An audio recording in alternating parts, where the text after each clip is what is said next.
એક એવી જગ્યાની કલ્પના કરો જે એક સમયે ઉજ્જડ ભૂમિ હતી અને હવે 3000 એકરનું લીલુંછમ આશ્રયસ્થાન છે, જે તેના અસ્તિત્વના 57 વર્ષ ઉજવી રહ્યું છે. આ છે ઓરોવિલ, જેણે તાજેતરમાં પ્રતિષ્ઠિત માતૃમંદિર એમ્ફીથિયેટરમાં શાંત બોનફાયર ધ્યાન સાથે તેની વર્ષગાંઠની ઉજવણી કરી. 1968માં મીરા આલ્ફાસા માતા દ્વારા સ્થાપિત રોજર એન્જર દ્વારા ડિઝાઇન કરાયેલ અનોખું ટાઉનશીપ શ્રી અરબિંદો સાથેના તેમના આધ્યાત્મિક દ્રષ્ટિકોણના પ્રમાણ તરીકે વિશ્વના સૌથી મોટા અને સૌથી જૂના હયાત આંતરરાષ્ટ્રીય હેતુપૂર્ણ સમુદાય તરીકે ઊભું છે.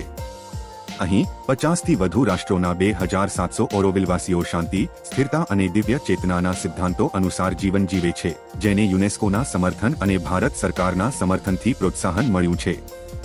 30 લાખથી વધુ વૃક્ષો વાવવાથી લઈને શાળાઓ અને સામાજિક સાહસો સ્થાપિત કરવા સુધી શિક્ષણ મંત્રાલયના વહીવટ હેઠળ ઓરોવિલ માનવતાને સમર્પિત સમુદાયના દ્રષ્ટિકોણનું પ્રતીક છે, જે વૈકલ્પિક જીવનનો જીવંત પ્રયોગ છે.